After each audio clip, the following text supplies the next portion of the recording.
Hello, everyone. Good morning. I'm Sujit, as Jason introduced, co-founder of igrenEnergi. Is this working? Yes, okay. And I'm also a professor at UCSG. So yes, welcome to part of the campus.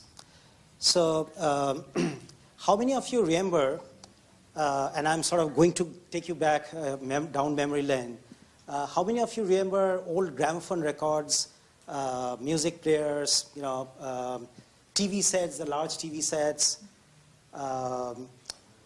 like phones, analog phones. And, we have come a long way, right? You cannot even imagine what life used to be like before that time. Why did that happen? How did we come here? Because people could transform analog signal processing to digital signal processing. That's what, that was the trigger. That's what happened and, could lead to a lot of magic. Similarly, a few years back, radios in your phones and base stations used to be all analog. And then they became software-defined, they became digital. And that, again, has transformed, whether you realize or not, very, very significantly what telecommunication today looks like. That's what igrenEnergi is trying to do in the field of energy, in the field of power. So we have developed a very novel platform. I'm sorry, I didn't realize. We have developed a very novel platform which can take any disparate power sources, heterogeneous power sources, and convert the power into digital pulses.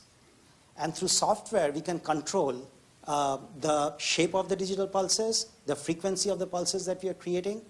And then because these are digital pulses, we can combine them. We can essentially operate on them as if they're packets. And we can use any kind of scheduling algorithms to draw power from this source versus another source. We can combine them and create various kinds of loads depending upon where this platform is connected to. So this is our fundamental technology. It's patented, patent protected. And the question is that this kind of fundamental technology, we are not TI of signal processing today yet. So how do we go about doing a business?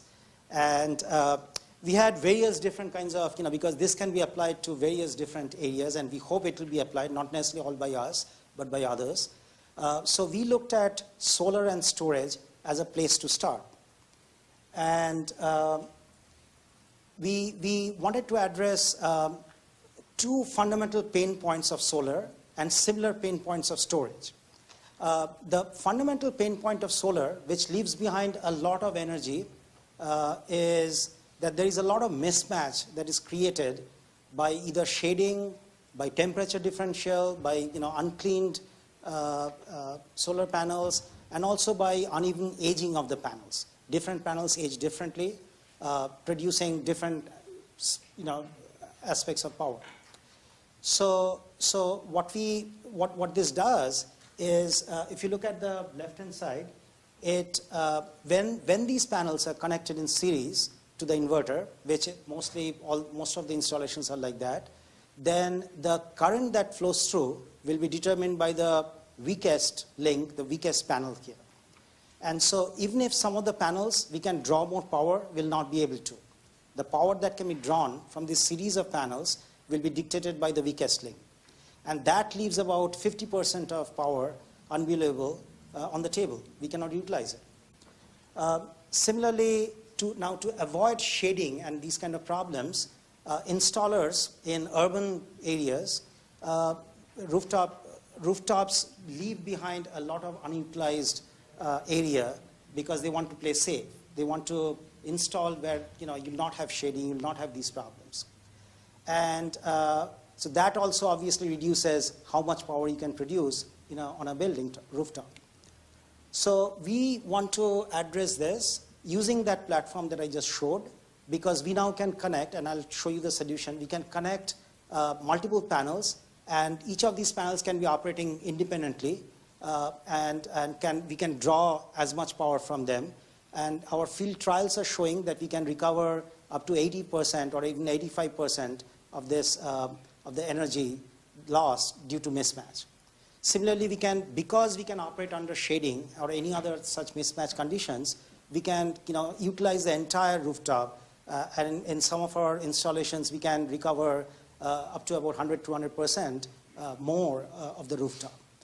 And because we can pinpoint where the problem might be, because we are doing, all the panels are connected in parallel, we can pinpoint where the problem is, as opposed to giving a general statement that the installation is not performing well. Now, if you come to storage, you have similar issues. Those of you who know about charging and discharging of storage would relate that all the battery packs connected in series will have to charge at the same level or discharge at the same level, thereby leaving behind a lot of capacity, both in discharge and charge cycles. And so, we can address this the problem again in the same way as opposed to the current techniques. Now, what I'm showing is our first product, which is a solar optimizer. So, as I mentioned, that even when everything is connected in parallel, yes, if everything is perfect, we'll draw the maximum power, but they are not.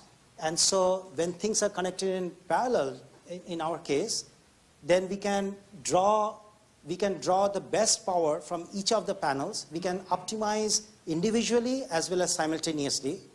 And we can not only recover a lot of power, but as I mentioned, the benefits of packet processing will be that we can create any kind of shape. In this case, DC voltage, depending upon the level of voltage that is needed, we can just program it into our box, and as opposed to doing a lot of manual intervention.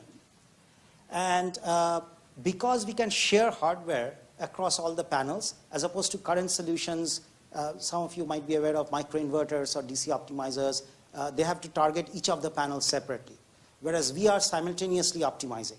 So we can share a lot of hardware across the different panels, and thereby significantly reducing cost through our architectural innovation. So we can produce much more power per unit cost compared to existing solutions. And also, these devices are IoT devices. So we are constantly transmitting data about the health of each of the panels.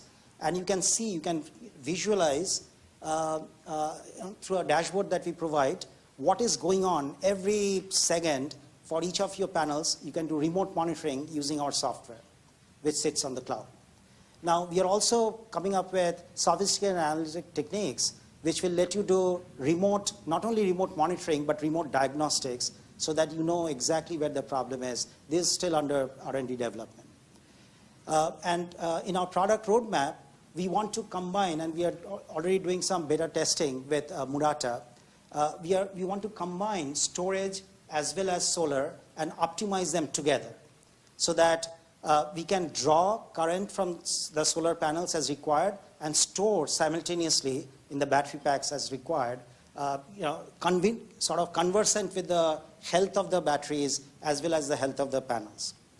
And we're also looking at solar firming and grid firming, and as applications of this, and also in the microgrid, community grid area, because we can handle heterogeneous sources so well. So we would like to optimize these heterogeneous distributed energy sources, and including storage in microgrid, and again, this is under R&D. So let me tell you in 1 minute or two about our commercial deployments. While we are deployed at smaller sites, Tata Power in India is our biggest customer at this time. It's a tier 1 utility company, for those of you who may not know. And so their problem, the reason they adopted us, their problem was that they had installed this big plant, and they were not getting as much power as they were expecting, which is a very typical case.